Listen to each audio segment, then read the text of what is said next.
I have read a lot on the internet on the critiques of that book when it was published, also when it was translated into Norwegian. This is translated into very many languages.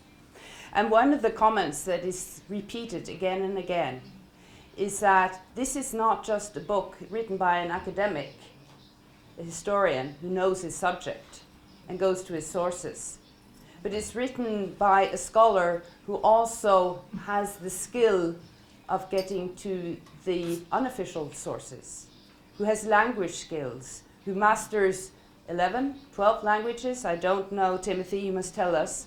But that gives you the unique opportunity to go to the original source, the human being, or what the human being writes, what the stories they tell, and to be able to actually understand in the original language. It tells us how enormously important language is. So I believe that you've done a unique work there that very many people value, and I'm sure that those of us who have not read that book or other books will be motivated to do it in an hour after we've listened to you. I would like to welcome you to the podium, and I'm sure you will inspire us, although your topic is not especially uplifting, but it's very important that we try to be motivated by it so we get energy to go home and do a very important job, which is trying to educate our children for the future so they will not repeat what people before them did and will be able to understand when they are manipulated. Thank you.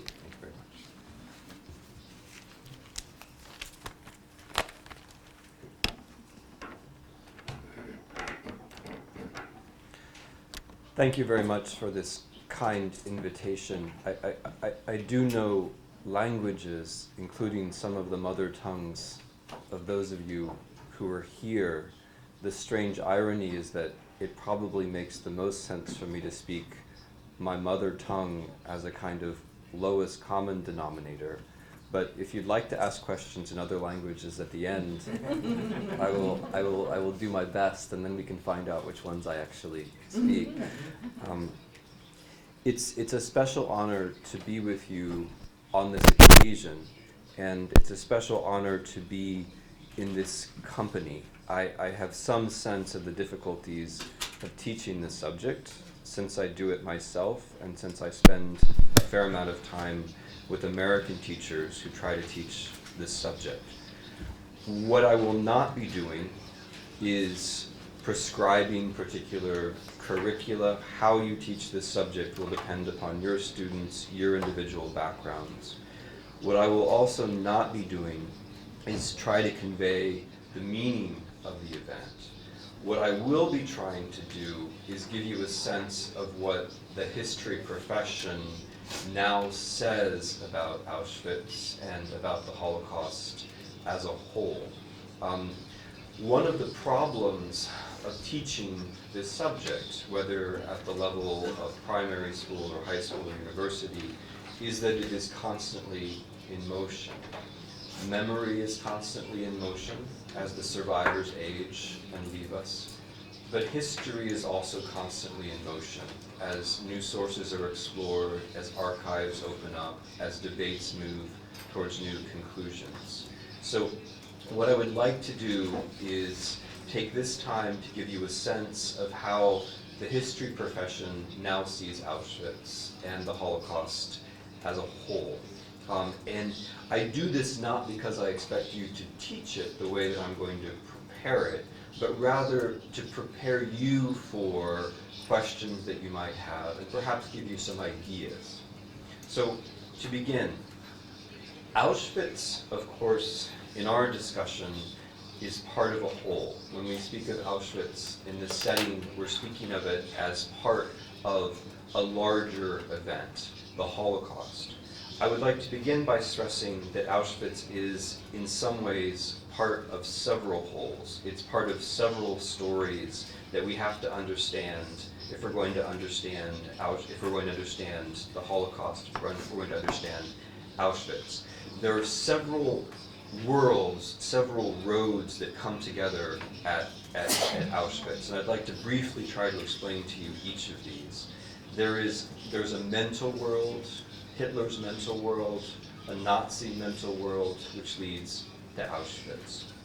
There is a history of the concentration camp system inside Germany, which leads to Auschwitz. There is a history of the conquest of Poland, which leads to Auschwitz. There is also the history of the conquest of the Soviet Union that leads to Auschwitz. And of course, finally, there is the history of the discrimination, persecution, and mass murder of Jews, which leads to Auschwitz. And I say leads to Auschwitz because most of the Holocaust was actually over by the time that Auschwitz became a major killing facility. Auschwitz is not at the beginning of the Holocaust, it's actually at the end. So in a way, the Holocaust leads to Auschwitz rather than the other way around. So when we think of the Holocaust, sadly, we're thinking of an event which is much larger than Auschwitz itself. More than 5.5 million Jews were killed, of them roughly 1 million at Auschwitz, which means well over 4 million in other places beyond Auschwitz, and before Auschwitz, for the most part. So if we're trying to understand, it's ironic that in order to understand how you get to Auschwitz, you first have to understand the Holocaust. Because Auschwitz comes at the end and not at the beginning of the Holocaust. So that said, it makes a lot of sense to talk about Auschwitz as an important part of the Holocaust. It was the largest facility where Jews were killed, the largest death facility. I use the word death facility rather than camp because, as you know, having been there, Auschwitz had several parts. There was a camp, but there was also a death facility, and those are two very different things. It was the largest, although Treblinka was very close. Auschwitz is also especially important because it represents the universal attempt to annihilate all Jews under German control. Treblinka, although it is about the same size as Auschwitz, was mostly a killing facility for Polish Jews and Dutch Jews. Auschwitz was a killing facility for Jews throughout Europe. Now, the way to place this into context, or the way to see Auschwitz in its larger setting, and the most important way to see what the history profession is now saying about Auschwitz in the course of the Holocaust is to recall that Auschwitz actually came last. We here in Krakow, or we visiting Auschwitz, we are at the end of the Holocaust. We're not at the beginning. We're at the last stage, not at the beginning, in time. The Holocaust began to the east of here. It began hundreds of kilometers to the east of here. It began in Lithuania, it began in Belarus, it began in Ukraine. About half of the victims of the Holocaust, about 2.5 million of the victims of the Holocaust, did not perish in death facilities at all. They were shot. They were murdered, usually in mass actions over pits. And that is the way that the Holocaust began. Germans realized they could carry out a Holocaust, not because they had built concentration camps. That's not how it happened. Germans realized they could carry out a Holocaust because they learned they could carry out mass shootings of Jews. The death facilities, the gassing, came later as a technique that was meant to be convenient for Germans, more convenient for Germans than having to arrange mass shootings. But the technique which actually began the crime was mass executions, mass shootings, very often in public. Now, this is extremely important, and I will say more about this in detail, but this is extremely important for us if we try to answer this question, which was so eloquently posed in the introduction, as to how this can happen. Because of course, it's fine for us to title our conference Unimaginable, but we can't tell students that it's unimaginable, can we? Because it obviously was imaginable, and it obviously did happen on a small scale, on a medium scale, on a large scale. And in order for us to understand how it happened, we have to begin from the beginning, and we have to recognize that tens, in fact, hundreds of thousands of people took part in the direct mass killing of Jews. That this image of a machine, or this image of even of a camp, is in some sense inadequate, because it can allow us to separate ourselves from the human reality that hundreds of thousands of people murdered millions of people at very, very close range. And indeed, when we realize that, Auschwitz itself and the death facilities themselves become more thinkable and easier to understand, because they were also not machines. Auschwitz and the death facilities allowed fewer Germans, thousands rather than tens of thousands, to kill other people. But still, the killing was very direct, very visible, and the murderers knew who they were and what they were doing. And of course, the experience, as the letter we've just heard reminds us, was also always individual. Now, the other thing that beginning from the mass shootings reminds us is the crucial importance of societies. The Germans would not have been able to organize mass killing in the East had it not been the case that essentially all German organizations, not just the SS, but the Wehrmacht and the police, and a significant number of local people were willing to cooperate. That was a crucial lesson. And again, when we teach the Holocaust, and when we try to imagine how it could have happened and how it's relevant for us and for our students, that mass participation is very important. Not that everyone participated, on the contrary, but that mass participation, the participation of tens and hundreds of thousands of people directly and millions indirectly, is very important, because it means that it reminds us that for something like this to take place, not that everyone had to be involved, but a large number of people had to be involved. We can't separate ourselves and our students from reality with terms like Nazis. Most of the people who carried out the killing were not Nazis. Many of the Germans who carried out the killing were not Nazis, and roughly half the killers were not even Germans, right? So it's true that to be a Nazi was important, and it's true that ideology was important, but we have to be careful that we remember how important society was as well. Okay. Let me now try to be more specific about all of this. I mentioned that there were various roads to Auschwitz, that the roads to Auschwitz are several. Let me try to be more specific about what I think are the five, or what I think of as the 5 roads to Auschwitz. In other words, by the time a Jew or someone else sees those gates, which say Arbeit macht frei, several things have already happened. By the time we get to those gates, by the time we see those unforgettable gates, 5 things have already happened in history which are worth knowing about, I think. The first, and perhaps the most familiar, is the Auschwitz of the mind, the Auschwitz of ideology, the Auschwitz of a worldview, the worldview which was expressed in Mein Kampf. Now, I'd like to spend a few minutes talking about what Hitler thought, because if you go back and read Mein Kampf, as I've recently had the occasion to do, there are several elements in there which are not only haunting in their evil, but also haunting in their familiarity. There are several elements in there which reach preoccupations that one sees in society today.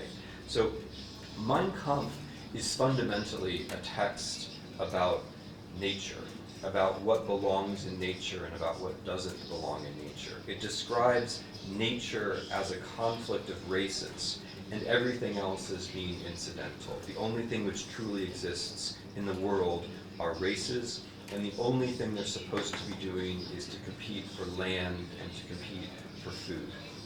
In this text, the Jews figure not as a race, not as an inferior race, not as a superior race, not as a race at all.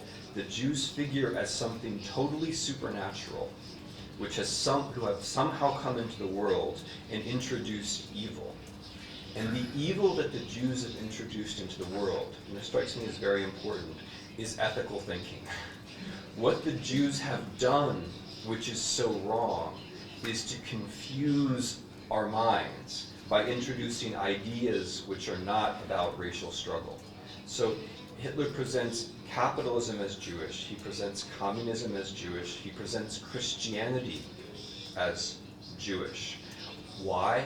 Because all of these ideas, different though they might seem, have a common feature that they allow people to see each other in non-racial terms, right? Whether I'm signing a contract with you, making a revolution with you, or attending mass with you, it's not race which matters, it's some kind of other reciprocity. Therefore, Hitler could say, as he did say, that St. Paul was basically the same person as Leon Trotsky, right? The Jews are responsible for everything in history, which is a non-racial idea. They're responsible for ethics. The only way to get ethics out of the world and to restore the world, to purify the world, to make nature what it's supposed to be, is to eliminate the Jews. This is the idea which is in Mein Kampf. So that is one source, that is one of the roads to Auschwitz, this fundamental idea that nature can only be pure if the Jews are gone, because the Jews are these special supernatural beings who make us something that we're not. They make us ethical. They make us ethical, which we're not supposed to be. The second road to Auschwitz is the German concentration camp system. Auschwitz was, among other things, a German concentration camp. That is to say, it was on territory that was attached to the Reich, right? Auschwitz was attached to the German Reich. It was right on the border of the lands that were of the extended German state of 1939. So Auschwitz was inside the Reich, and when it was established as a concentration camp, on the model of other German concentration camps, beginning with Dachau in 1933. Now, I stress this as a road to Auschwitz because not every killing facility was a camp. Most of them weren't, right? So I've already said that half the killing took place by shooting. That had nothing to do with camps. No barbed wire, no facilities, just shooting, just pits. But most of the killing which took place by gassing also had nothing to do with camps. Treblinka, Sobibor, Belzec, Chełmno, these were not camps. These were killing facilities. These were death factories. You can call them by many names, but they were not camps. A camp is a place where people are supposed to spend at least one night. Treblinka, Sobibor, and Belzec were places where almost everyone was murdered right away. Right? So there's a reason why we have thousands of survivors of Auschwitz, but there are fewer than 100 survivors of Treblinka, Belzec, and Sobibor, and Chełmno all taken together. And that is that those places were killing facilities. So those places were not camps. They actually had nothing to do with the German concentration camp system, or very little. Auschwitz, on the other hand, arose as a camp. It arose as part of the German concentration camp system. And that is why, by the way, there is that sign, Arbeit macht frei. That comes from the German concentration camp system, right? That's where it comes from. So the camp system inside Germany was not originally designed to kill people, and it was not originally designed to target Jews in particular. It was designed to punish, it was designed to deter, it was designed to intimidate. Its first victims were largely political prisoners, socialists, and communists. Its second round of victims were people who were regarded as socially undesirable, the unemployed, people who were regarded as work-shy, alcoholics, drug addicts. Thousands of Jews passed through the concentration camp system, but mostly after Kristallnacht in 1938. So the concentration camp system is important. It's important because Auschwitz at the beginning was one concentration camp, but it's also important for something else that it represented. And here's an idea which I'd like to share with you because it seems to me that it's of general importance. Inside Nazi Germany, the camps were actually not such a hugely important institution. By 1939, there were only 7 of them, right? They didn't hold a huge number of people. They were important, though, for what they were. They were zones of lawlessness. The definition of a concentration camp was a place where the law did not apply. These were extra-legal institutions, right? A bit like what the Americans say about Guantanamo, okay, just to get your attention. A concentration camp is a zone without law, where the law does not apply. Concentration camps inside Germany were important in large part because they were experiments with this idea of lawlessness. When German rule went beyond Germany, this idea of lawlessness or statelessness was radically expanded. So in a way, the concentration camps were a small experiment of things which are going to come next. Which brings me to the second road to Auschwitz. The second road to Auschwitz you could call the Polish road. So Auschwitz was a German concentration camp, right? But the facility where Auschwitz was established was, as every Pole will know, but maybe not everyone else, was a Polish military base, right? The original barracks were from a Polish military base. Jan Karski, who was mentioned earlier, reported for duty at his unit, where? At Oświęcim, at Auschwitz. That is where he reported for duty. That's where he and his comrades amassed in order to then retreat from the Germans. So the facilities at Auschwitz were were a Polish military base. Now, I stress this because in order to imagine how Auschwitz could become Auschwitz, we have to remember how that military base stopped being a military base, right? It stopped being a military base because of a German invasion, which was joined by a Soviet invasion. It stopped being a military base because Poland was defeated in the war. And it stopped being a military base because Poland was defeated in a very special kind of war, which is worth stressing. The war against Poland was not a war with a conventional military goal of defeating an army and then having a peace settlement. The war against Poland was a war of destruction.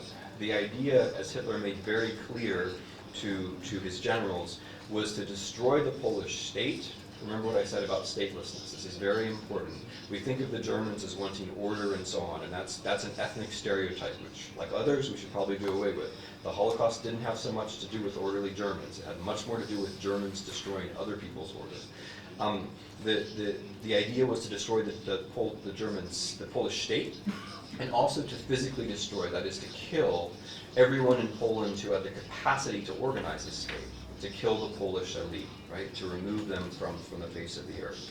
So there was a very special kind of war, the destruction of the state and the destruction of state-building elements. And this, by the way, was the task of an institution of which you will have heard, the Einsatzgruppen.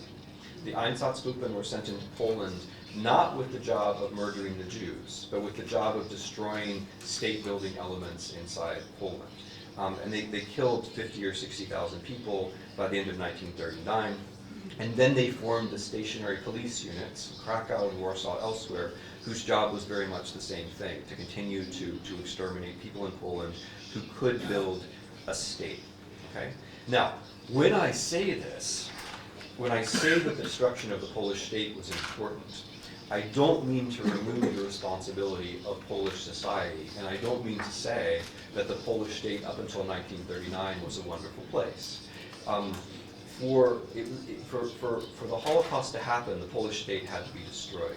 But I think it's very important, especially for those of us who teach Polish history, to remember that in the 1930s, Polish policy towards its own Jews was in many respects anti-Semitic. And probably the most important way was the idea, the official Polish policy, that most Jews should immigrate from Poland to somewhere else. Now, that of course is very different from the Nazi idea that Jews should be removed from the face of the earth, and I'm not trying to confuse them or say they're the same thing.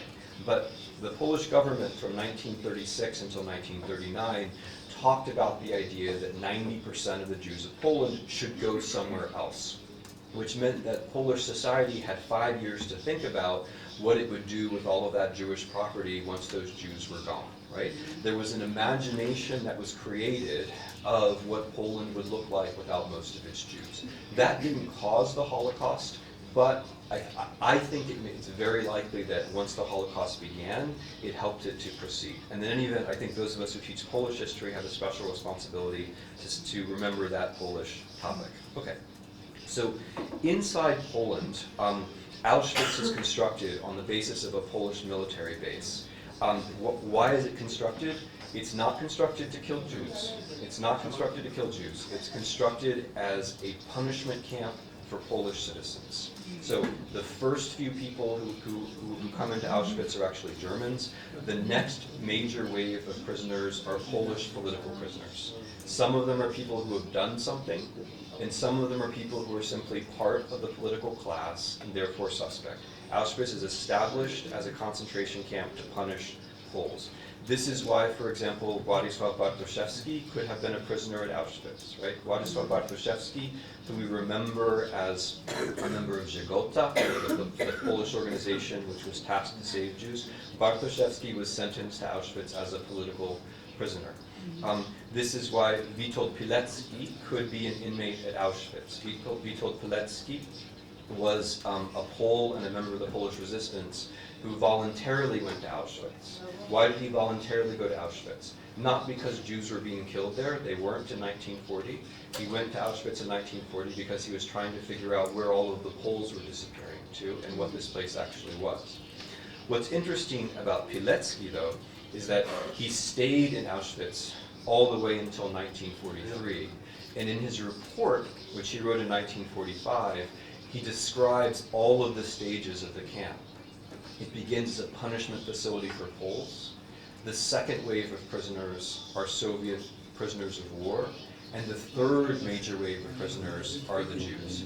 And one of the things which is especially important about Pilecki's report, and I think especially important in Poland, in Pilecki's report, is that Pilecki is very good at making clear the difference between the treatment of the Poles, horrible as it was, and the treatment of the Jews who were bound for complete extermination.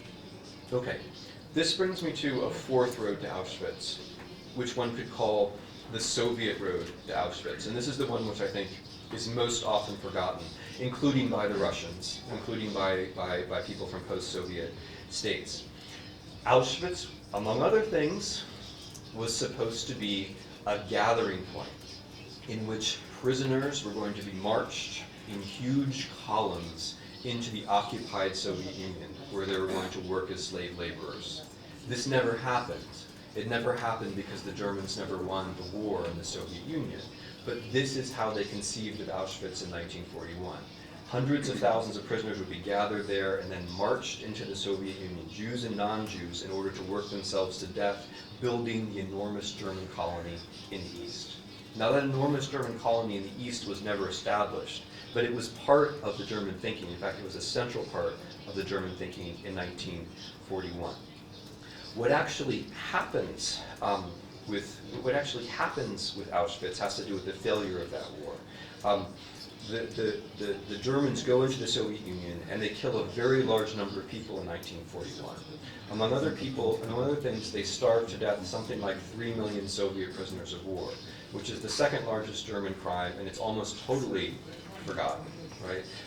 Because there's no one to commemorate it. It's another story, but about 3 million Soviet prisoners of war are killed, which is a huge number, and some of them are killed in Auschwitz. Okay, so Soviet prisoners of war are sent to Auschwitz, where they are killed experimentally with Zyklon-B. Now, as you will know, Zyklon-B, or hydrogen cyanide, is the agent which was used to kill almost 1 million Jews inside Auschwitz. It was tested on Soviet prisoners of war. The first people to die in Auschwitz by being gassed were Soviet prisoners of war. So the Soviet story is part of the story of Auschwitz. It's one of the roads to Auschwitz. As I've stressed before, the Soviet road to Auschwitz is essential in a different way, because it's in the occupied Soviet Union that the Holocaust begins. The Holocaust is a road to Auschwitz, not the other way around. The Holocaust begins in the occupied Soviet Union as the Einsatzgruppen move east a second time. In 1939, the Einsatzgruppen were assigned to kill educated Poles, mostly. In 1941, they were assigned to kill the people who were thought to make up the backbone of the Soviet state. Again, their assignment was essentially the same, to destroy a state. But according to Nazi ideology, one of the elements of the Soviet state were Jews.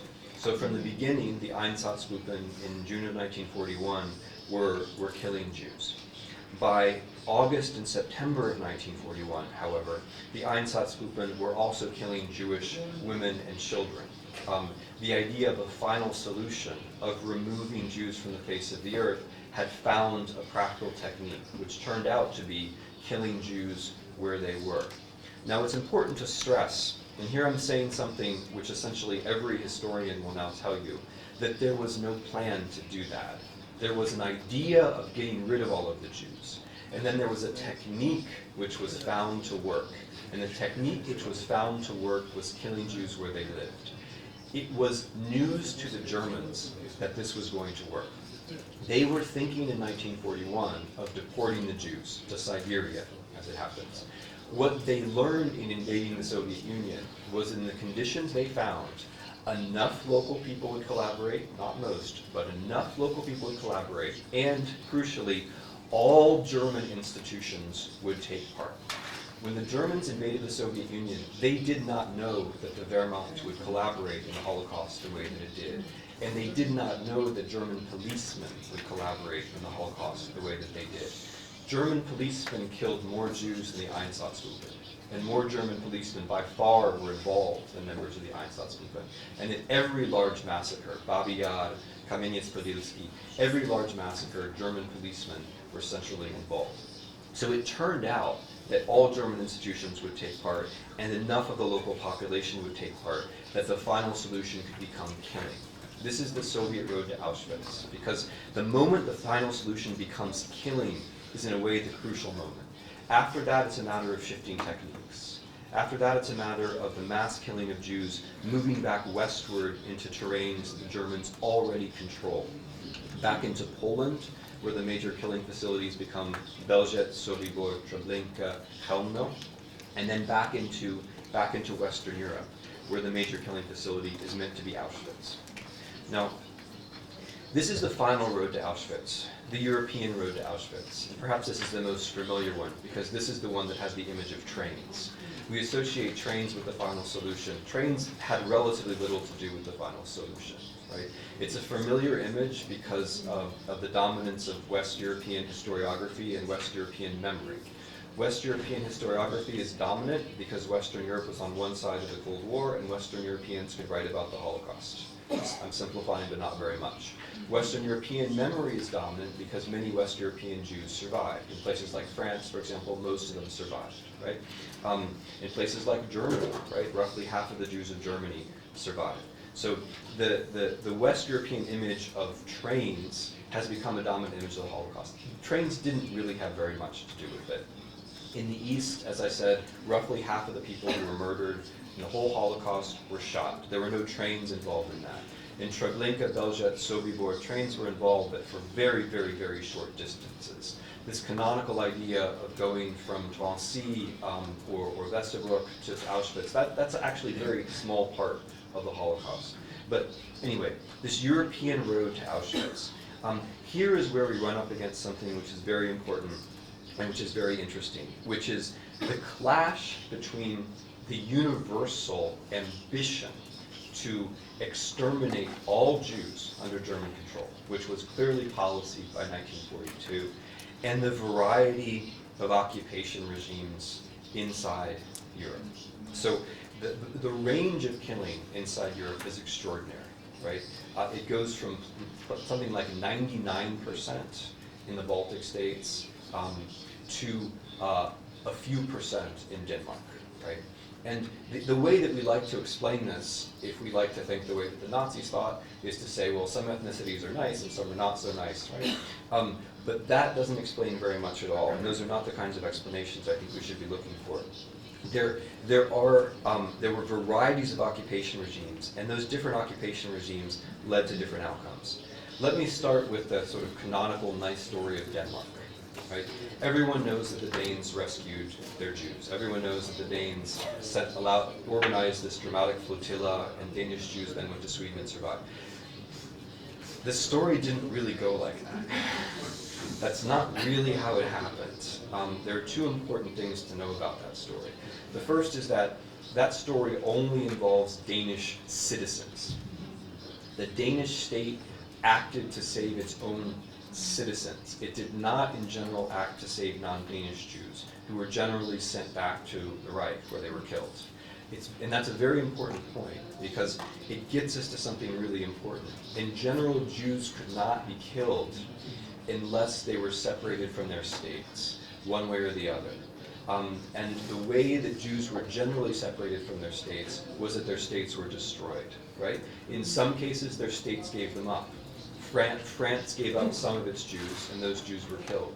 The Jews from whom France did not deprive citizenship were not killed.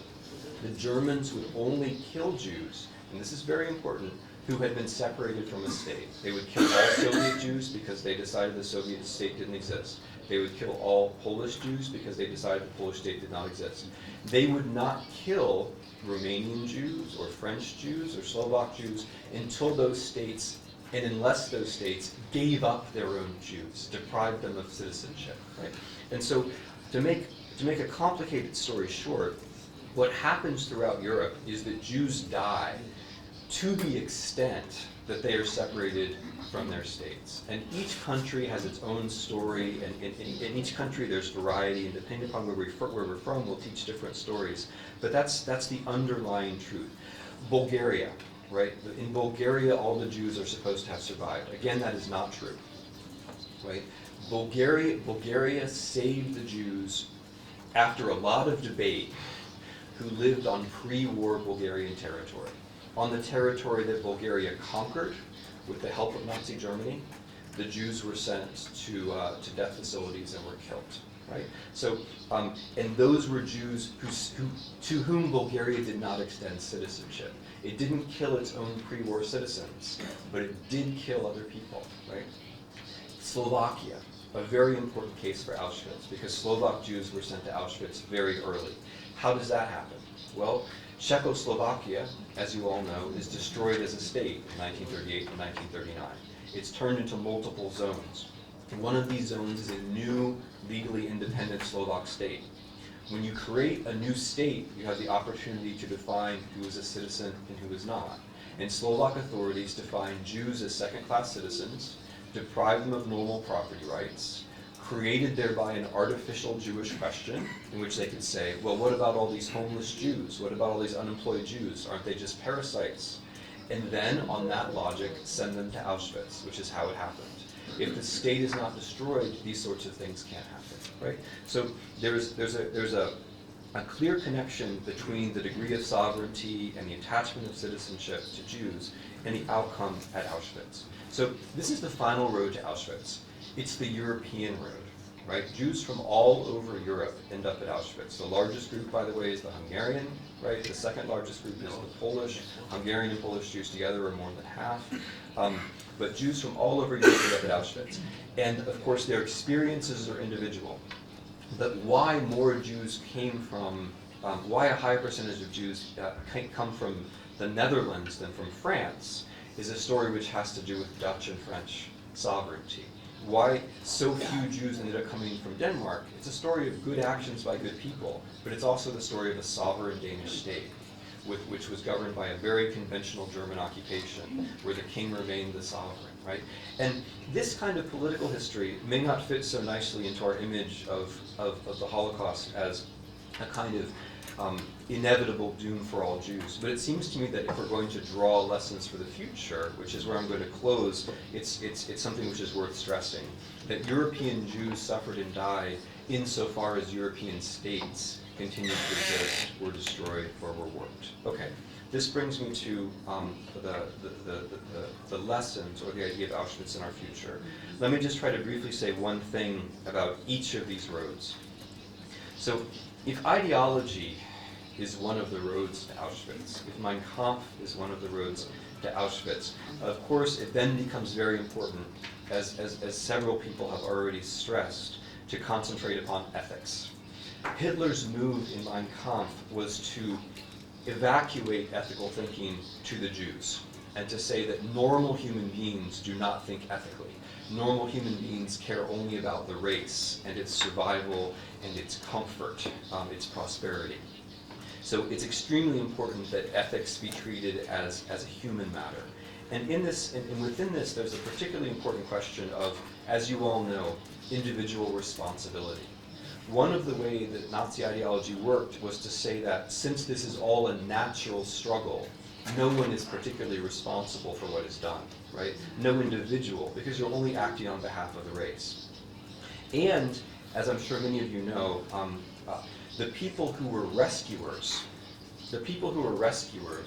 were unusual individuals whose sense of ethics survived the war, right? In general, it's sad to say, but in general, people's senses of ethics and of responsibility collapsed when the state collapsed. There were a few exceptional individuals for whom that was not true. And what's unusual about them is that they didn't seem to change when everything else changed around them. If there had been more such people, fewer Jews would have died. And of course, we should strive to make sure there are as many such people as we can who would work against the current, who would not do what everyone else is doing. That said, I think it's also very important that we be concerned about the circumstances themselves. It's not going to be enough for us to teach ethics. We have to be aware of some of the larger circumstances. And here I think there's a connection between Mein Kampf and the world of today. What Hitler was talking about was an apocalyptic world in which there was going to be no future, in which we were going to face shortages of land and food, and in which we have to act now. We are also in a world where there are increasing concerns about access to certain basic supplies, like water and like food. This does not automatically lead to ideology, but I think it is something about which we should probably be concerned. Second road to Auschwitz, camps. Camps are important because, as I stressed, they are stateless zones. So one of the lessons, I think one of the general lessons, is to be alert when governments decide that it's all right to create stateless zones, either formally, as with the American example I gave, or informally, by destroying someone else's state or part of someone else's state, as in the Donbass, right? When states take actions to destroy the capacity of other states, they're not creating a Holocaust, don't get me wrong, but they are creating one of the conditions for the discrimination of minorities. What is the lesson of the Polish Road? Well, the lesson of the Polish Road is that for the Holocaust to happen, whole states had to be destroyed. Not just a war was necessary, but a specific kind of occupation which had as its goal the destruction of states. And I would stress that this was explicit in Nazi ideology. Carl Schmitt, who was the most intelligent of the Nazi legal thinkers and who was enjoying a renaissance, much to my bafflement, in Western philosophy today, Carl Schmitt explicitly argued that the state and international law were fictions, and that the only law was the ability to project power. Now, rehabilitating ideas like this, which, the idea that the states and international law are all fictions, are part of what I've been calling the Polish Road. The Soviet Road.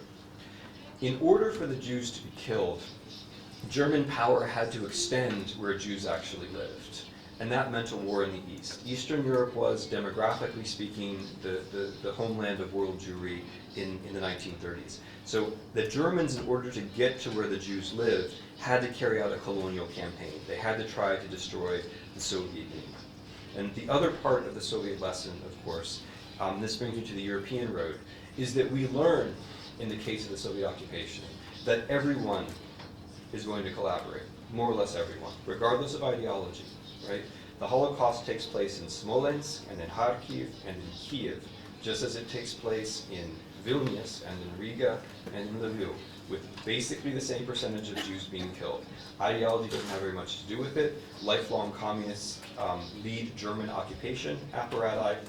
The Holocaust is going to take place in the Soviet Union, just as it's going to take place in Europe. Everyone is going to cooperate, and European common denominators are going to be the degree of destruction of sovereignty and the degree of availability of property. Everyone seems to care about those things regardless of where they come from, which brings me to the European road. What lesson can we draw from the European road? One of the most important lessons for me is the significance of institutions. There is a general aspiration to kill all Jews. That aspiration is fulfilled where states are destroyed. It's partially fulfilled where states are partially destroyed. That's the general rule, and that's a general finding. But what seems to be less important, and I realize I probably don't need to stress this to you, is ethnicity, right? But even during these commemorations of Auschwitz, I hear over and over again certain ethnic stereotypes, whether they be of Jews or of Germans, right? Or of Poles or of Ukrainians, right? Or of Lithuanians or Latvians, which serve as kinds of explanations. it seems to me that this is something of which we should be particularly suspicious because it's the kind of reasoning which led to these events in the first place. The other European lesson, which I'm going to spell out, and then I really will be done, is that Europe was a system. Europe wasn't just a bunch of sovereign states, it was a kind of system. And I've already stressed that the collapse of an individual state was horrible for Jews, right? You can give it over and over and over again, you can give examples. Austria in 1938. Until March 11th, 1938, there were no Nuremberg laws in Austria, right? There was no gradual progress, gradual separation of Jews. That didn't happen in Austria. But essentially in one day, when the Austrian state collapsed, you had the beginning of a massive oppression of Jews. The collapse of states was bad, but what was worse was the collapse of a state system, right? As soon as some states began to give up on their Jews, other states could follow, right? So Germany's Nuremberg laws in 1935 were part of a general process in which Jews were separated from states. When Poland, I'm stressing this a bit because we're in Poland, but when in Poland in 1938, when the foreign ministry decided it was no longer going to protect Jews beyond the border of Poland, that was a very important decision, right? Separating Polish citizens from the Polish state. And this kind of thing spirals. It attains an unstoppable momentum when states are destroyed. Once states are destroyed, then there are Jews without citizenship that no one wants to take. But the larger point here is that we're talking about a system in which holes can be made, and a system in which huge gaps can be made when states are actually destroyed. So the European system that we have today is better, let's be clear about this, than the European system of the 1920s and 1930s. The system of European Union, in which individual sovereignty is recognized and there's a larger overlying institution, is certainly superior to the system of the 1920s and 1930s. But it too can be brought down. Right? It can be brought down. It was a contingent creation. It can be brought down. It might well be brought down within the next few years or a few decades. And if the system is brought down, this will be bad for the minorities who live inside the system. And it seems to me that that's a lesson which is worth drawing out. Now, I've been stressing for you the things that I can stress, what historians say and what the historical lessons might be. I will close just with a remark that echoes remarks others have already made. We ourselves are at a certain point in history where our reliance on memory is going to dry up. Right? Our reliance on memory is going to dry up. For the last several decades, for the last few round anniversaries, 50, 60, and now 70, we have been relying upon the memory of the survivors. We have used it as a kind of crutch. That, sadly, will not be with us in the next round anniversary. Something else will have to be there, right? And it seems to me that this is one reason why we can't give up on history. History will continue to move, debates will continue to happen, but we're going to have a certain amount of certainty about basic facts and basic historical turning points. And that's where I'll leave you. Thank you very much for your attention.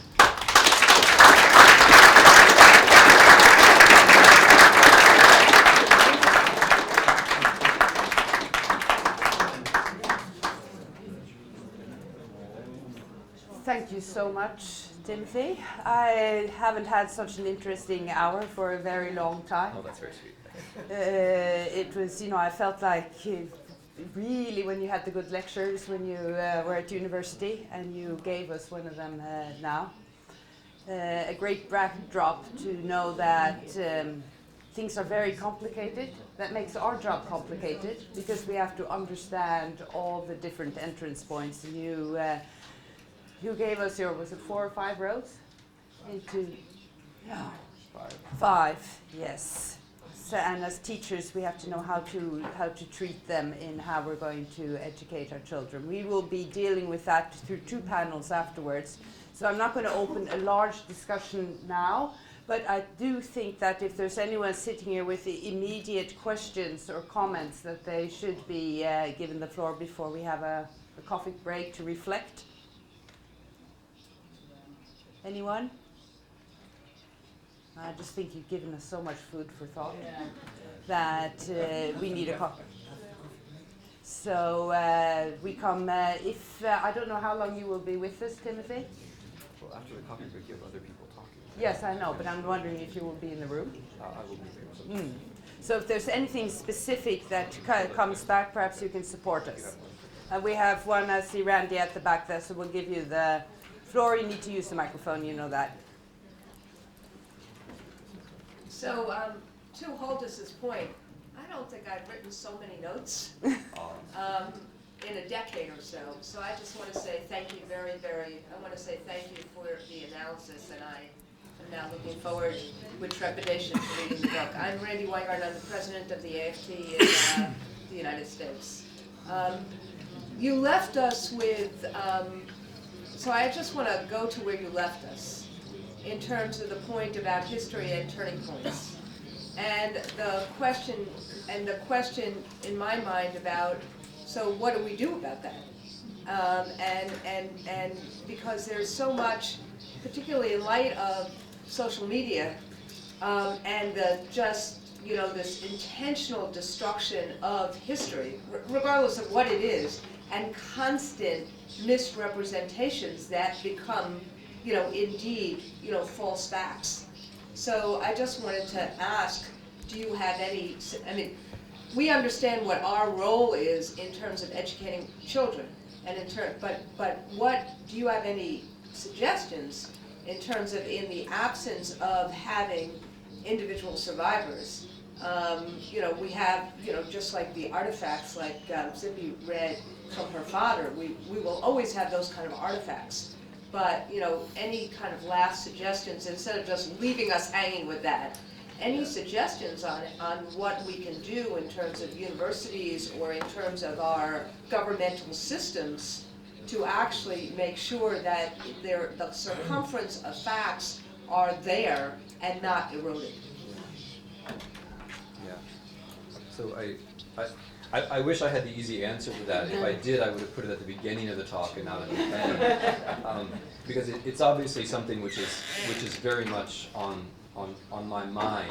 I mean, if I can describe the problem in a couple of different ways, one of the problems is that we can mandate Holocaust education, which, as you know, some American states do, and the European Union does in some ways.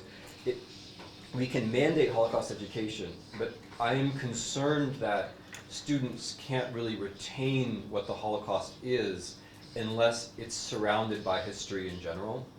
And when one looks at, the curricula in Europe, where history very often stops in 1938 or 1939, when things get inconvenient or complicated, I don't see how the Holocaust can fit into the students' general understanding without some kind of European history of the Second World War. So, one of my general obsessions is that there isn't European history, right? There's no, although there's European integration, there isn't really European history, and the people who write European histories are usually like, English immigrants in the United States. It's usually written from some kind of a distance. And without a European history, it's very hard to have a Holocaust history, because the Holocaust just becomes something of itself, and then it floats away from context. And so, you were kind enough to mention Bloodlands. I've written a book about the Holocaust. It's what I'm finishing now, and it will be published in a few months. And one of the things I'm trying to do there is to make sure it's clear how the history of the Holocaust is part of a whole number of other national histories, and how it fits into larger trends in world history. I can't change the world to make this happen, but it seems to me that the Holocaust, even if it's mandated, the mandate doesn't mean very much unless it's surrounded in a larger historical context. The thing which worries me even more is the general drift from history to memory, right? Memory is very important. Without memory, there is no history. All historical sources, in one way or another, come from memory.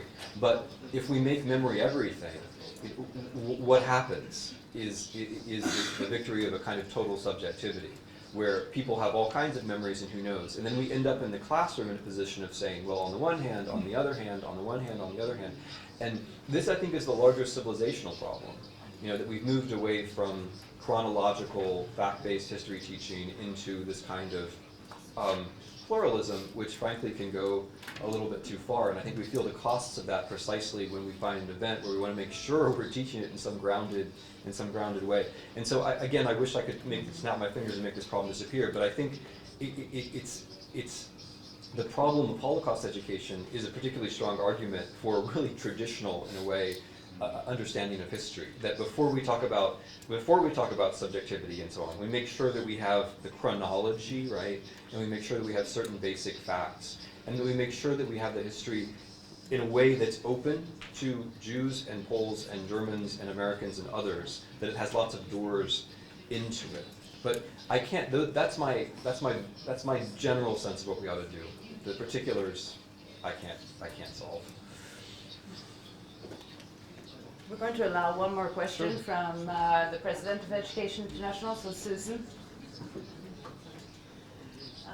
Thanks very much, Timothy. It has been said, but you've really presented to us such a good lecture about the history, but also the challenges that we face. One of the things that comes to my mind is, what do you see now we, of course, know that education for global citizenship is very much in the forefront of the work we're doing around education in the 21st century. And I'm just wondering what role you see education for global citizenship in this matter.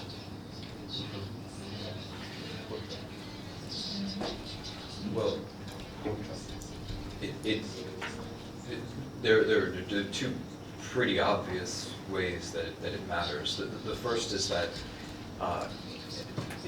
global citizenship is an idea which works pretty directly against the central notion of Mein Kampf. I mean, if we say we are global citizens, then we are saying that we have responsibility to our fellow human beings, regardless of what happens to our own states, and regardless of what citizenship they happen to have, or what groups they happen to belong to, which is itself an extremely important idea. I also think the idea of, so that's the global part. I think the citizenship part is also extremely important, because citizenship implies duties as well as rights. And one of the things about the racial perspective is that it only implies rights. So those are rights to conquest and to take and so on. Whereas citizenship implies that you never stop having duties, no matter what happens. And then of course there's the underlying very important issue of humanity, right? That if you say that citizenship is global and the globe is covered by citizenship, then we're starting from the assumption that we're all human beings, and that none of us can be excluded, none of us can be treated as intruders from somewhere else, because there is no somewhere else. There's just the world. So I think it's a very important concept. But like all concepts, my own bias as a historian is that we have to make it thick with context, and we have to surround it with the way things actually happen, because all good ideas, it turned out, were vulnerable to circumstances. All of them were.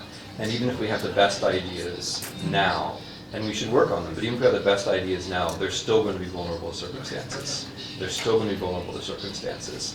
We can't get away from the basic facts that the Holocaust arose partly because Hitler could come to power during the Great Depression.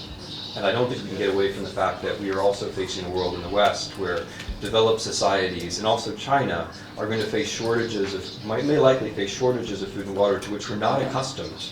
We're not accustomed.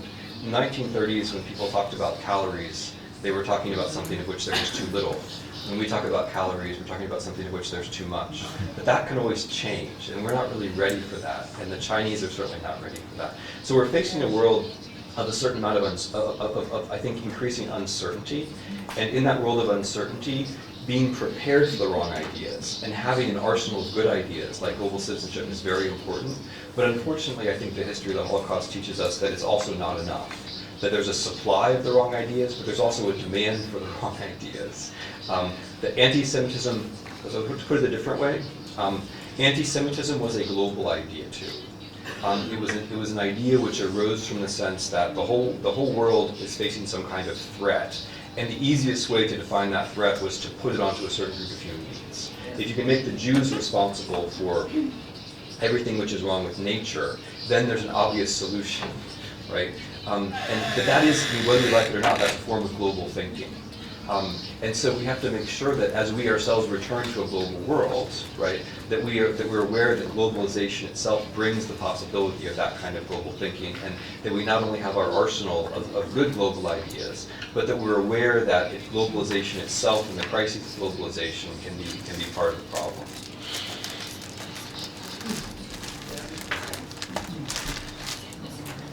Thank you again, Timothy. You're reminding of the importance of the breadth of subjects that we teach in school, that we're not lured into a narrow view, that we especially don't forget the history, and you also remind us that history isn't just history, and what do we write the history of? Countries, topics, regions. And also, I think you reminded us of the importance of never thinking that having a good term is good enough. What I'm saying is that buzzwords don't change anything, that we have to give it content. And we have to make sure that a term like global citizenship doesn't just become a buzzword, that if you mention it often enough, you achieved it. You certainly haven't. So we have to put everything into context, and that's what stays with you, perhaps. I'm going to have to end the session now. I think, our interpreters have been sitting here for over 2 hours, and we can't survive without them because we don't all speak too many languages. So we needed to communicate. So we need half an hour's break, and we will try to adjust the program accordingly so that we treat the panels fairly afterwards. Remember to check out those of you that are leaving today. And then we'll meet again at 22.